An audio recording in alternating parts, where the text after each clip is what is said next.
name's Leland. My name is Zooey.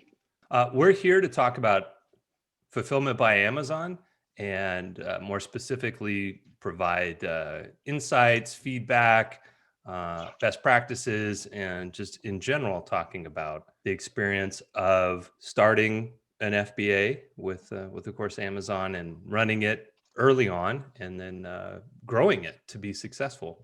And today's topic is, can you actually make money doing FBA? So, Zuby, can you make money doing a fulfillment by Amazon online retail store?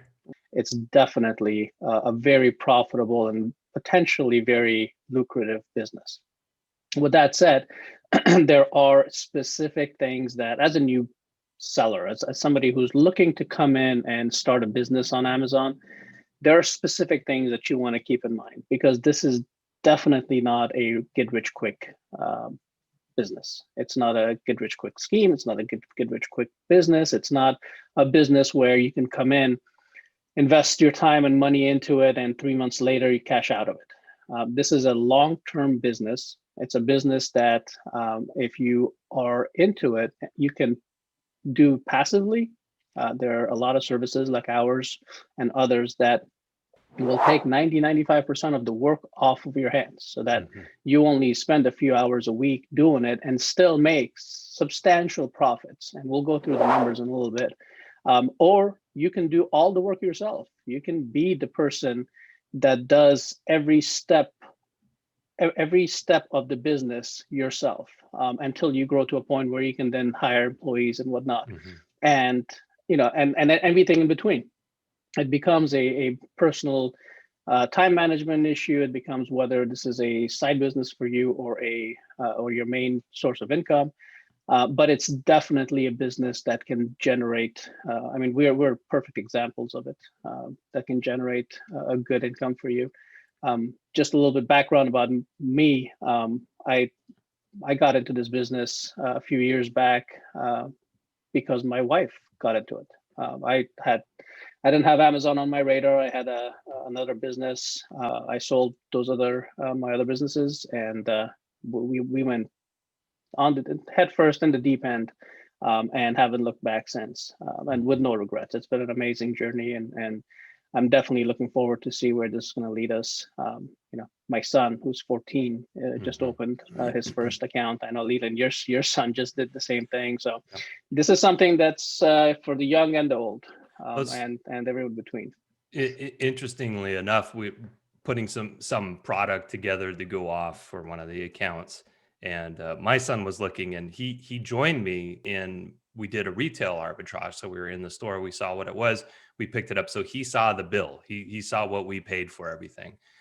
And then as we were going through the process, and if if you've listened to us before, you've already heard those podcasts on how to process your inventory and all of that kind of good stuff. But we were doing that process, and he said, "Wait a second, what's this buy box thing?" So I was telling him that's what these are typically selling for, and his reaction was, "Is this legal?"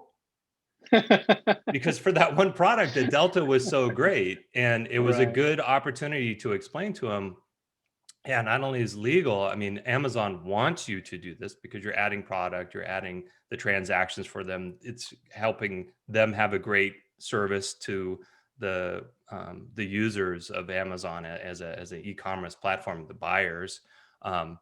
So yeah, next generation is queued up and ready to go. He can't believe this is really something you can do. But my point being too, he's getting that education. I think that's what we're going to talk about at some point, where it's not you buy it at 3 and you sell it at 10 and you pocket 7. And it's certainly not buy it at 3, a day later it's at 10, and the third day you have 7 in your pocket. So he's also getting an education in how to really run a business and a retail business, because I think this is something to remember too. And our regular listeners are going to, they've heard this before. This is a retail shop. So the same pains that any retail shop, whether you were a storefront or you already had an e-commerce store, it exists in the Amazon world. It's just different. You have this amazing storefront where there's millions upon millions of people looking to buy possibly your product, or for sure your product if you have one of those high selling, high turnover products in your store.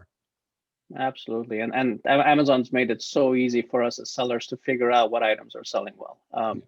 Just a quick recap for anyone who's new listening to this. There's three major business models on Amazon as of right now that when it comes to reselling products. The first is arbitrage model, which basically means you go and find something that's selling for a certain price at a different retailer that's selling at a higher price on Amazon. You buy it from that retailer and you flip it and resell it back on Amazon for a profit.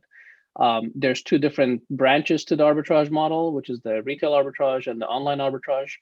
Retail arbitrage is when you actually get in your car, go to Walmart, go to Target, go to all these retailers and buy stuff off the shelf, come in and then ship it to Amazon for resale. Online arbitrage is where you go to their websites, order the product, have it shipped to you, you prep and pack it and ship it to Amazon for resale. It's the easiest model to get into. There's a lot of benefits and ease of use when your learning curve is basically not nearly as high. There's a lot of tools to help you with launching the arbitrage model. We highly recommend anybody who's new to this business, especially anybody who's new to e-commerce, to start with the arbitrage model. You grow from the arbitrage model into a wholesale model, which is you go out and find wholesale accounts from manufacturers and distributors, and you buy larger quantities at wholesale pricing from them, and then you flip it and sell it on Amazon for a profit. That is a natural progression of the arbitrage business. It is definitely all of our students, all of our subscribers, we always push for them to, once they hit a certain point, once their learning curve hits a certain point, and they've learned the basics of what it means to be an Amazon reseller, definitely start doing your wholesale, going out and getting wholesale accounts. It also helps with getting unrestricted to be able to sell in different categories and whatnot. But this isn't a podcast about the details of that. The third business model is a private label business model, where you go and find a product, you put your own brand on it, and then you sell it. You do the PPC marketing and all of that. It's the most expensive one. It's a home, hit and miss, home run or a strikeout type of a business model. If you do hit a home run with them, you can make a lot of money. But it's a much longer span for that model to work. So that's way in the future, in my opinion, for anybody who's new to this business. And I think for today, we're really talking to the groups that are either just starting out, so they've heard how great this is, right? Or somebody's told them they're doing it and they should sign up and do it too. And so for them, at least in my opinion, I would recommend retail arbitrage is maybe the most time consuming, because you have to go to locations, you have to find things, and you got to put them in a vehicle and get them back to wherever you're going to distribute them. And a lot of times that's your garage, or as I remember for you, it was some of the rooms in your home, or online. And that's really where I think we push new students that come to us and say, I'm doing this, I want to do it, I'm in. You start with the online arbitrage. Yes. And this topic really, we decided to do this podcast and this YouTube video on it because of a call I got last week. Brand new, possible. Well, now she's a subscriber. She just subscribed today, but I was talking to her a few days ago, and she had called me. She had just started learning about the Amazon business, and when I started talking to her, she's like, "Oh my God, I've never, every other person I talked to, they weren't this willing to divulge information for me." So she asked, she's like, "So can you really make money off of this to where I can retire in 5 or 10 years?" So that's where it triggered something that, that there is the fear of the unknown. There's this a lot you see, especially if you're on social media, you see a lot of people touting, "Hey, look at my Lamborghini," or "Hey, look at my house that I made, I became a multimillionaire selling on Amazon." They make it sound extremely like it's just a, plug and play. You paid $20,000 for their coaching program, and you're going to become a millionaire. It's not that. I think it's important to know too. It's not even. There's certainly those who are promising the Lamborghini, that lifestyle, that luxury lifestyle. There's people I'm talking to that are like, "Hey, I want to quit my day job, and can this work?" And I think I think for both of us, and I don't want to speak for your Lamborghini allegory, but at some point you can. And it just, we've talked about this before in previous podcasts, like is how much you put in is going to dictate how much you put out. But I think the other thing that's important, and I think you spoke to this new student too about it, is just the timing of it, right? So there's the aspect of how big do you want to grow whatever it is, because just like if you had a store selling ice cream, if you only have two flavors and you're only open 3 days a week, you're not going to be able to keep growing. And, can you retire on that? Can you put a kid through college? It's the same kind of concept. Because it's online and maybe it's Amazon, I think some folks start to get in this dreamy, it's a lottery experience. If I could just pick the right products at the right time with the right amount of money, this magical thing, happens. And I know we've never gone down that path. This is good old fashioned, be smart about it, have the right money allocated. There's, go look at our podcast. There's tons of stuff about asset and capital allocation and all of that kind of good stuff. So really to bring it back, can you make money on this? And the answer is yes, but there's qualifiers, right? Well, yeah, and we'll run through some numbers here, just some basic general average numbers here, just to make a few of our points here. But the things to keep in mind is that especially if you're new to this business or to business in general, there's a huge learning curve. So you cannot have, a lot of people give up on this business because they're like, oh my God, it's so hard as soon as they get in. Mm-hmm. There's a lot of services out there that will make it easier for you. You just have to take the time to learn it. You have to take the time to either get coached or to hire somebody to do it for you, or to sit down and go through the videos and the reading and talk to people until you get it. It's also an inventory based business. What that means is that it's your level of success, your level of profits is directly linked to your initial and continuing capital investment into your business. It's not a service business. It's not where you are going out and providing consulting services for somebody, and you don't need to have any capital out front. This is an inventory-based business. In order for you to make money, you have to go and buy products, ship it to Amazon, and then it sells, and then you make your profit off of it. So the more money you have, the more capital you have to invest in your business, the more you should make, and the more you can make. The less profits you take out of your business, the more you're going to continue making.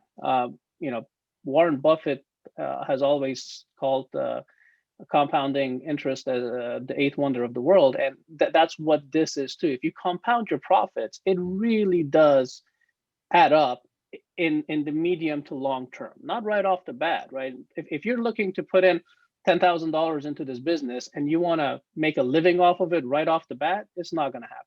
That's not realistic, because it's going to take, cash flow isn't going to start happening for maybe 2 months right off the bat. But once you start getting that cash flow, then it's going to continue, and your goal is to continue growing that cash flow going forward.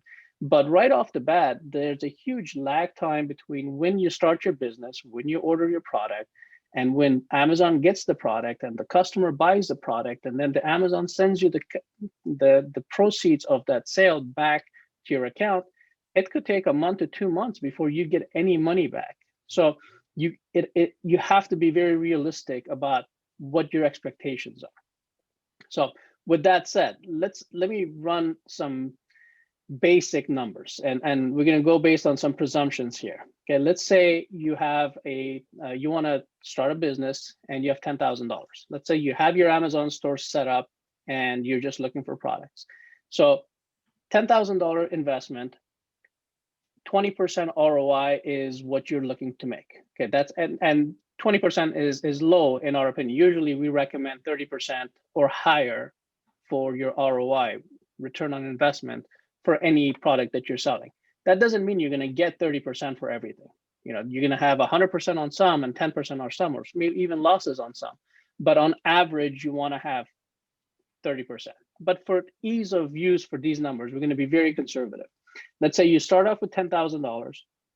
Let's say you're making 20% ROI. So $10,000 worth of products you purchase, whether that's 3 products or 30 products, irrelevant. $10,000 worth of products you purchase, you ship those $10,000 worth of products to Amazon, it sells, you make 20% or $2,000 off of that. That's your profit. So now you get that money back, that 12,000, you turn around, purchase $12,000 worth of products, ship it in. Now you're making 20% of 12,000, which is $2,400. So now after your second turn, you've made your 10,000 has become $14,400. Take that 14,400, you send it back in, you get 20% off of it. That's about $2,900. So after your third one, your $10,000 investment now has come up to about $17,000.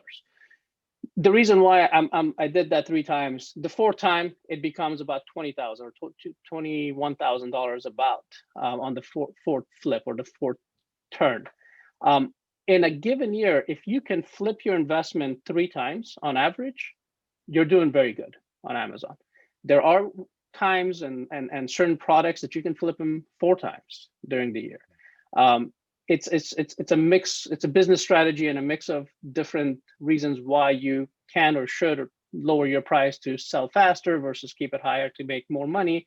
But let's just say on average, you do it 3 times a year. If you take no money back, and on your first year, from when you first start selling to when the year ends, the third cycle ends, you've increased your investment by 70%. That's a ridiculous amount of return. That's a very high. If you do it 4 times, that's 100%. 100% return if you can flip it 4 times. Now, these are basic generalist numbers, right? You might not be able to do 3 times. You might not be able to do your entire inventory, but that's why we've been conservative with 20% ROI. You should be able to get 30% ROI on it. So it could even be higher than this.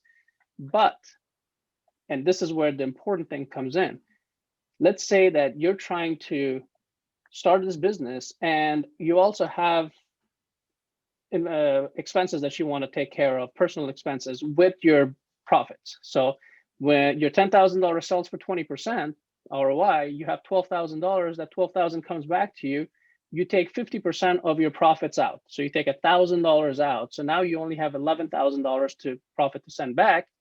On the second trip, your profits are $1,100 as opposed to $2,400 on the first one. So you're not compounding nearly as much your profits as you would have otherwise because you're taking money out. And each time you take money out, it's going to be less money that you're making. So if you're going to do this business and you're looking at it as a viable long-term strategy, you'll do well. If you're going to do this business and you're looking at it as short-term capital to make money off of it in the short term, you're not going to do well because there's going to be a lot of pitfalls. It's a business that you're all going to have hiccups in there. You're all going to have duds and products that are not going to sell well. There are products that are not going to sell in 3 months or 4 months or 6 months. So the main idea behind, is Amazon a viable business to make money off of? The answer is absolutely yes, but it has to be a long-term strategy. You cannot look at it as a short-term strategy. Or you have to be willing to take the consequences on the choices that you make. So given our really loose hypothetical, 10,000, let's say that's a flip 3 times in the year and you do 2,000, each time the 2,000 comes in, you just take that $2,000, it's yours. You've made 6,000, you've pocketed and spent 6,000. You're going to pay tax on that and all that, but whatever, it's yours, but you still only have the seed money of 10,000 that's sitting there. And if anything went sideways or any hiccups, maybe it's a little bit less, maybe there were expenses, that kind of stuff. A big difference between your inventory now being, 2-3 time factor versus you made $6,000 in the year. So as you're saying all this, one of the things that keeps coming up in my, it's the timing of things, just like for starting it. I'm working with people right now that want to start this, and it's not a quick process. No business, when you start any business, is a very quick one because you have to have, and there's podcasts on this too, the vehicle. You have to have this, your company has to be set up. How are you incorporating? Are you incorporating? Are you doing DBA? All of that kind of good stuff. Do you have a bank account set aside? Amazon wants to make sure you're a real person, that you're not just pumping their system full of fraudulent rip off IP or something that fell off the back of the truck, and you're just going to use them one time and be done. They want to make sure that you're a real, retailer. They want people that are going to be there the next year and the next year and the next year, and develop a real good pipeline. So time is a big factor here. This is not a quick fix, but I disagree with you. Like, if your plan is, hey, I just want to make $6,000 on the year, I'm gonna pull two each time, go for it. This is where you and I, with our training, it's always, how do I grow this to be the most profitable? How do I grow this to be the biggest, the most successful for me, right? Wherever the bandwidth, how far do I want to go with it? We're always pushing for that. And I think there are some people that might just be like, hey, it's a side hustle and I want to make this little bit. I don't think there's anything wrong with that either. But you got to know that's what you're getting into. I disagree. So and well, tell me how. Why. What's going on? Yeah. Here's why. Because in the first year you can get $6,000 out, right? But what's going to happen is this hypothetical scenario we've created of being able to get 2,000 out each time it turns. Well, that turn is going to take longer and longer, right? $10,000 worth of profits. If we're saying 20% on average, let's say that of that, 8,000 of it you can turn in one cycle and get your $2,000 profit from that $8,000. Well, there's $2,000 in inventory still sitting there. After a year, you're not going to have $10,000 in inventory to send in, because you have some inventory that's sitting there that hasn't sold because other sellers came in on board, or because of many different reasons. Maybe you got, and you have that there are actual expenses where returns come in, or you get gated in certain products and you can't sell them, and now you have to either try to liquidate it or return it. There are business related issues and expenses that could pop up. So if you're just saying, I'm going to put $10,000 in and get $2,000 out each time, like an investment vehicle, like a CD or something, it's not going to work that way, because your initial investment is not going to be whole the whole time. Does that make sense? No, there's costs and expenses that are associated with just cost of doing business that are going to eat away at that seed money. Absolutely. Right. Yep. But the main, if you're going to do Amazon and you're looking at it as a long-term strategy, I would highly recommend, if you can afford it, to not take money out, at least maybe for a year or two, because the compounding of your profits will have a significant impact year 2, year 3, year 4 going forward. If this is like a retirement strategy for you, amazing. Because if you're 60 and you have 5 years or 6 years to go before you can, and you have $10,000 or $5,000 to put into it, you can really see a significant increase in that investment in 5 or 6 years. If you are like, we're very lucky in the sense that in our Facebook group, our coaching group, people who are part of our leads list, we have a range from teenage up to retirement age, and everything in between. So we see that, and we have a few teenagers that have just started their business. And I was talking to one of them a few weeks ago, and his whole thing was, oh, I'm making money so I can go buy my PS5. And yes, you can, right? But is that really gonna benefit you? If you have your business, what is, you have to have those the strategy as to, is the cost benefit going to be there? If I take the money out, and I was telling him, if you take that $500 out or that $1,000 out to go and purchase your video games, think about how much you're losing over the next 5 years. By the time you graduate college, you could have made that $1,000 PS5 investment into $5,000, into $10,000. So imagine how much money it's actually costing you to just take that money out. So, and he got it. He still, I think, is going to buy his PS5, but that's a whole different issue. Well, that's a whole delayed gratification thing in there mixed in, and teenagers, that's pretty hard. Thing. Yeah. But the point of this discussion is that you can definitely make money. The more you delay that, taking that money out of your business, the greater your returns are going to be. because compounding is a very real thing, and compounding your profits back into your business on a regular basis, especially if you have a good strategy of maintaining and finding profitable products and staying at a specific ROI requirements, and have help, whether it's from us or other groups and other people who understand this business, and they can sort of help you navigate the pitfalls of it, you can definitely see a very good return over the long term. I can honestly tell you, I'm the perfect example of that. It started off as just something that my wife was going to do as a side hustle for herself, and now it's our primary business. We have grown it into many different facets, and there's many different branches within our business now. We're now into different platforms, into different marketplaces, into international marketplaces. So there's a lot of ways to really grow this business.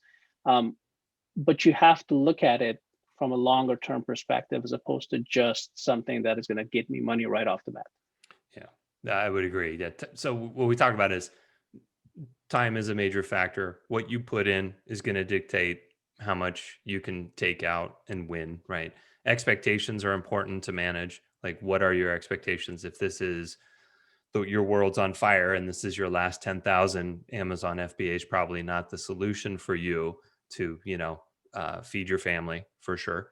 And then this comes up from time to time in some discussions. So I'll ask you the question the way it's asked me. Hey, Zuby, should I borrow money to use I to mean, you and I, push the envelope here?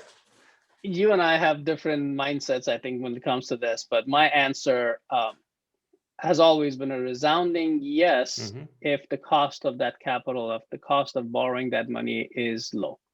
For me, when I first started out and I really understood this and I was looking for additional capital, I was offering people 15, 18% annual return, because as I just ran the numbers that we just talked about, I ran those numbers my first year in business, in this business, and I realized that, hey, I can make 70% on that money. So if I'm offering 15% to somebody, that it's a no-brainer, right? Now, the cost of capital has really come down. Interest rates have gone down so drastically that 15% is unheard of. You unless you're doing a credit card loan, cash advance, you're not even looking at that. You can get business loans. If you can get partners or loans from family members that are low, or if you have different investment accounts that you can borrow against at a 3%, 4%, 5%, all day long, I would say go get it. Amazon has, once your business grows to a certain level, Amazon will offer you business loans directly for and it doesn't impact your credit score. QuickBooks has the same thing. There's a lot of different reputable. I'm not going to condone the freeway lenders, the ones that come after you and you pay them back weekly, whatnot. But the reputable ones, you can get a business loan from a Chase Bank or a Wells Fargo if you qualify for it, and the rates are really low. So absolutely, this is a capital intensive business. It's an inventory business. The more capital you have, the more inventory you can buy. The more inventory you buy, the more profits you can make. The more profits you make, the more you can compound those profits, and the higher your returns are going to be on whatever your cost of that loan was. So absolutely, I wouldn't go out getting a 25% loan, but if you can find anything under 10% or 12%, my personal opinion is absolutely. If you're new to this business and you want to start it off, make sure you understand the time commitment that's on there, because just having money dumped into this business is not necessarily going to mean that you're going to be successful. There is going to be a certain level of time commitment. For us, we've created a program where 5 to 7 hours a week, and we can do the rest of the work for you, right? And you're not spending nearly as much time doing the prep and pack or finding profitable products. You get our leads list, we get your wholesale accounts, and we run those catalogs for you, and we send you profitable products that you can purchase. All you need to do is sort of double check those products, place the orders, have them shipped to our prep and pack facility, and we take care of everything else. And then you never see the products or touch them. 5 to 7 hours. If You don't want to do that because that costs money, right? It takes away from that your profit margins a little bit. If you don't want to do that, then make sure you put in your estimation the time it takes to actually go out and do the prep and pack, to buy the items that you need, to get the products and box them up and label them and ship them to Amazon yourself. They understand the whole sort of flywheel of what is involved in the process of purchasing a product from when you purchase it to when you sell it and get the money back. Understand what is involved in that, and understand how many hours or how much time it's going to take for you to do those. Make sure you have that time. If you don't, either find somebody that you can outsource it to, or maybe this isn't the right business model for you. But you don't want to just say, hey, I have $10,000, I heard 3 different podcasts or read 3 different articles and they all said, oh, it's a great business, I'm going to do it, so I'm going to do it. It's there is work involved. There is a learning curve, and the more involved you are, the more you're going to learn, the more you're going to understand it, and the easier it's going to become. Yeah, it's funny. I mentioned the time aspect too, because it's not only waiting for the sales to happen, but it's also the time to get things set up with Amazon, internals, all of that, which is how I started this. Anything else? That's it. So thank you, buddy. Thank you. But if you're new to FBA Profits, you can find us in all kinds of different places. We're on Facebook. We have a group there, Pro ASINs, right? Profitable ASINs. Yep. Profitable ASINs. You can find us there. I'll put a link in the description. We have a podcast, FBA Profits. We're there. You can go to the website, proasins.com and FBAProfits.us. So you can find us a multitude of ways, and we look forward to talking to you again. Thanks. Absolutely. And we love hearing from everybody. So if you have questions or comments about anything you hear in our podcast or see in a video, please let us know. You know what? Let's take it one step further, since you're trying to one-up me and get the last word. And again, we have an accountability group. Oh, yeah, we do. Through the Facebook page. This is something Zuby set up. I love it. You're giving me a hard time because not yet joined it. I haven't put mine in there, but I'm committing, and you can put me accountable for the next time we record. My 3 will be up there, and I'll be participating with the accountability group. But our community is interactive. We love talking to other people. We love hearing what's happening. We love feedback. So if you want to ping us on any one of those platforms, we're really happy to hear from you. Yes. And if you need to email it, info@proasins.com. Thanks, Zuby. Thanks. Bye.